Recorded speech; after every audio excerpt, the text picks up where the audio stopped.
लंपट की वासना के शिकार 4 वर्षीय नाबालिग स्कूली छात्रा हुई गर्भवती, थाने में मामला दर्ज। सुनाई 25 अक्टूबर। एक 14 वर्षीय नाबालिग 9वीं कक्षा की स्कूली छात्रा हवस का शिकार होकर आखिरकार गर्भवती हो गई। घटना सोनाई थाना क्षेत्र के नगादिर ग्राम द्वितीय ब्लॉक के बरमुनी गांव की है। नाबालिग के पिता के साथ धोलाई थाना क्षेत्र के दरबी बगान के पास पानी भरा गांव का मंजेश बरई नाम का एक शादीशुदा व्यक्ति अपने अच्छे रिश्ते के कारण नाबालिग के घर आता जाता था। नाबालिग के पिता से विश्वासघात करके जब घर पर कोई नहीं था तो मौके का फायदा उठाकर मंजेश बरई ने नाबालिग के साथ जबरन अवैध शारीरिक संबंध बनाया और नाबालिग किसी को कुछ न बता दे, इसलिए तरह तरह के भय और धमकियां दिखाया।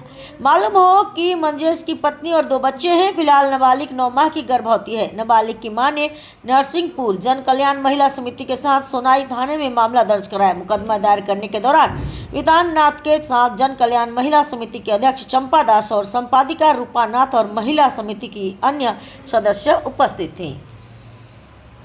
টিউমার হয়েছে কিন্তু এর মধ্যে আমি সেপ্টেম্বর মাসে 300 আমার মেয়ের ঘরে যাইতে লাগছে। আমি পূজার আগে আইছি, আবার পরে জিগাইলাম মেয়েটা কই, তখন তারা কয় যে না মেয়েটা টিউমার অপারেশন হয়ে গেছে, তারা পিসির বাড়িতে রেস্টে দিছে। তো ওইগুলা ছুটিয়ে আমরা আসি, পূজা টুজা শেষ হয়েছে। একদিন আমার মাননীয় আমরা মহিলা সমিতির প্রেসিডেন্ট চম্পা নাথ, আমার বোন সম্পর্ক, তাই না আমার ফোন করে এখন ভাই তুমি একবার আইও। তো আমি গেছি সকালে 8টার সময়, যাওয়ার পরে কোনো ওইরকম কথা। তখন আমি ওই ছেলেটার নাম্বার দিছি, নাম্বার দিতে ফোন করতে ফোন উঠাই না, পরে আমার নাম্বারে ফোন করছেন তারা।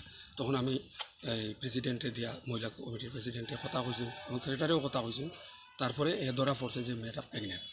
তখন হচ্ছেন তোমরা তাড়াতাড়ি নিয়ে আও। আইতেও রাজি নাই, আমরা বুদ্ধি করিয়া হইলে যেটা করিয়াও আমার ঘরে আনিয়া হাজির করিয়া মহিলা সমিতির কাছে আমি পৌঁছাইয়া দিছি।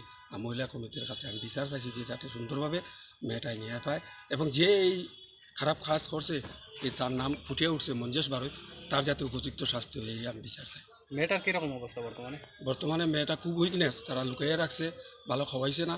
আমার ঘরে তারা আনি পৌঁছাইয়া দিছে। কালকে থেকে আমি সব কিছু ফল টল আনছি এবং খাওয়ার সুব্যবস্থা করছি। আচ্ছা, এই ঘটনাটা নিয়ে কি তা মঞ্জেশ বারই অস্বীকার করেনি? অস্বীকার করে না, ও রাজি আছে। টেস্টে ডিএনএ করলেও এ উপস্থিত হইব সব কিছুতে। এ তো মানা করে, কিন্তু মেয়ের বাস্য মতে প্রকৃত হে বলিয়া মহিলা কমিটি এবং আমরা গ্রামের জনসাধারণ সব সম্মতি হয়েছিল। ওকে।